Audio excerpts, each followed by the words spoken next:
Chers spectateurs, Chères spectatrices nous sommes des médiatrices et médiateurs scientifiques, Nous souhaitons vous transmettre des informations en lesquelles nous pensons pouvoir avoir confiance. Mercredi dernier, l'OMS a qualifié la propagation du coronavirus de pandémie.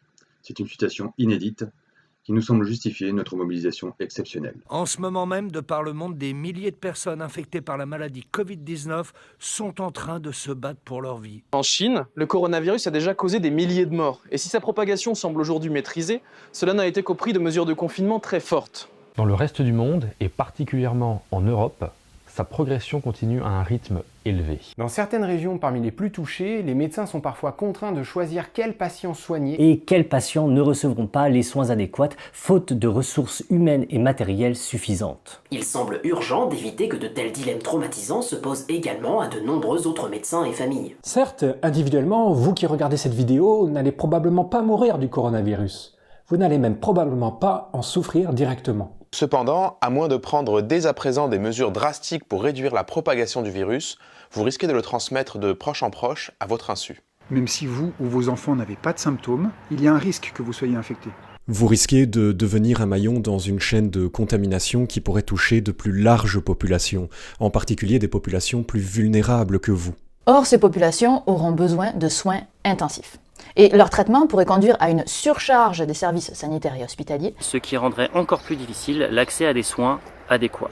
La bonne nouvelle toutefois, c'est que vous pouvez agir. Vous pouvez aider à ralentir efficacement la propagation du coronavirus. Pour cela, il vous suffit de suivre les recommandations des services de santé et des gouvernements, même si celles-ci vous paraissent très contraignantes ou disproportionnées. Limitez vos interactions sociales. Annulez vos soirées. Éloignez-vous des foules. Lavez-vous régulièrement les mains avec du savon. Ne serrez pas les mains des autres. Et ne les embrassez pas. Toussez dans votre coude ou dans un mouchoir jetable.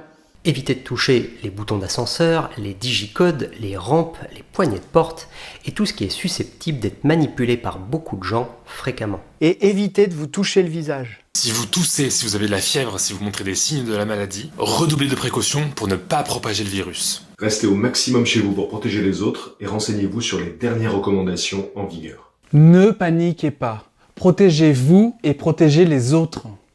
Pour endiguer la propagation de ce virus, veillez aussi à mieux vous informer à son sujet, en consultant des sources fiables et à jour.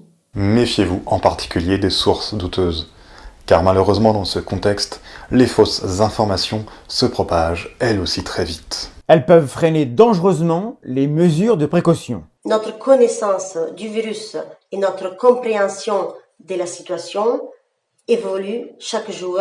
Grâce au travail monumental des scientifiques et des agences sanitaires. Tenez-vous correctement informés. Nous vous invitons notamment à consulter les descriptions de cette vidéo qui listent de nombreuses ressources de vulgarisation ainsi que des ressources d'autorité reconnues. Enfin, vous pouvez contribuer plus encore en relayant cette vidéo. Et en encourageant vos associations, vos entreprises, votre entourage. À eux aussi de prendre les mesures de prévention adéquates pour freiner la propagation du coronavirus. Le coronavirus est un défi qu'il nous faut relever collectivement. Nous comptons sur votre support et votre aide pour limiter ces dégâts Et revenir aussi vite que possible à une vie plus sereine.